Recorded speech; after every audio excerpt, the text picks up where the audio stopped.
मी चंद्रशेखर तिवारी उर्फ चंद्रशेखर आझाद. जन्म 23 जुलै 1906. गाव भावरा, तालुका झांबुआ, जिल्हा झांबुआ, सध्याचा अलिराजपूर. माझे पूर्वज कानपूर उत्तर प्रदेशचे. आईचं नाव जगराणी देवी. माझं शिक्षण भावरा गावातच झालं, पण आईच्या इच्छेखातर मी संस्कृत पाठशाळा वाराणसी येथे दाखल झालो. गांधीजींच्या असहकार आंदोलनात सहभागी झालो आणि वयाच्या 15व्या वर्षीच मला अटक झाली. मॅजिस्ट्रेटसमोर उभा केलं. मला विचारलं माझं नाव. मी आझाद सांगितलं. तेव्हापासून झालो चंद्रशेखर आझाद. सरकारच्या दडपशाहीनं ही क्रांतिकारी चळवळ संपुष्टात आली नाही. गांधीजींनी असहकार चळवळ स्थगित केली, पण माझ्यासारखे अनेक तरुण क्रांतिमार्गाकडे वळले.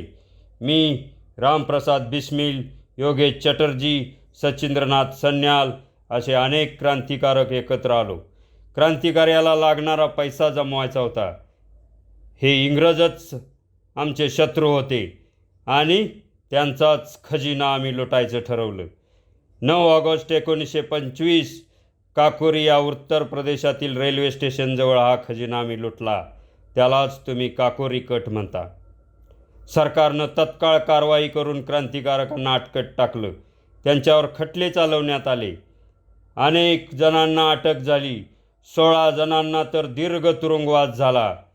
रामप्रसाद बिस्मिल, रोशन सिंग, राजेंद्र लाहिरी यांना डिसेंबर 1927ला फासावर चढवलं. पण मी मात्र पोलिसांच्या हाती सापडलो नाही. पुढे मी नेमबाजी शिकलो, झाशीमध्ये मोटर शिकलो, भगवानदास महार यांच्या संपर्कात आलो. समाजवाद वाढवायचा हेच आमचं उद्दिष्ट होतं. समाजवादी विचारानं प्रभावित झालेले तरुण आम्ही देशव्यापी क्रांतिकारी संघटना उभी करण्याचं ठरवलं.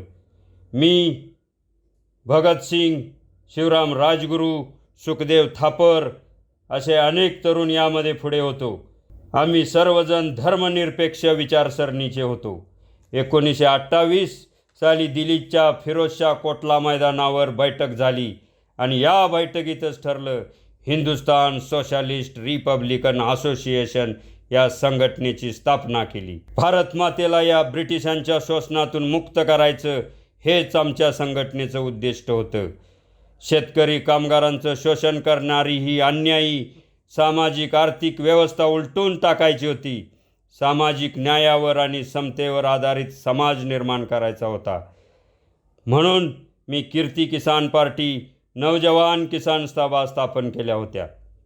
शस्त्र गोळा करणं, कार्यक्रमाची अंमलबजावणी करणं ही कामे आमच्या संघटनेच्या स्वतंत्र विभागाकडे होती आणि या विभागाचं नाव होतं हिंदुस्तान सोशलिस्ट रिपब्लिकन आर्मी आणि तिचा प्रमुख होतो मी स्वतः. आमच्या संघटनेच्या सदस्यांनी अनेक क्रांतिकारक कृत्य केली. भगतसिंग व राजगुरू यांनी लाला लजपतरायांच्या मृत्यूचा बदला घेण्यासाठी सॉन्डर्सला 17 डिसेंबर 1928ला गोळ्या घालून ठार केलं.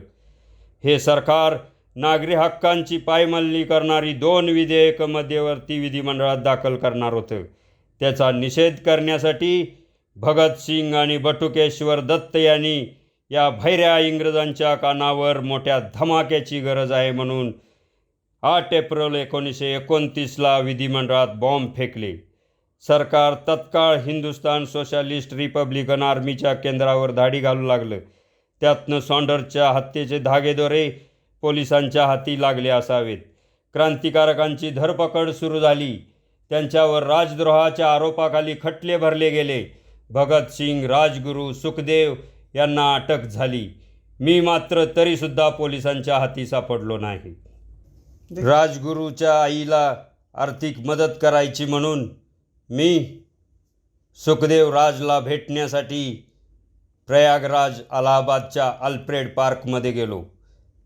पोलिसांनी मला गराडा घातला.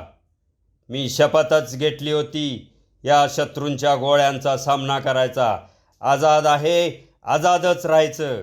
म्हणून मी 3 पोलिसांना ठार केलं आणि उरलेल्या एका गोळीनं या भेकड इंग्रजांच्या हाती मरण्यापेक्षा स्वतःला गोळी झाडून ठार केलं आणि या भारत मातेसाठी, या भारत मातेला 27 फेब्रुवारी 1929ला सोडून गेलो.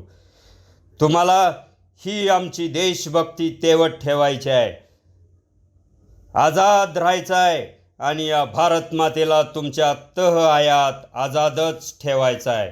भारत माता की जय. वंदे मातरम.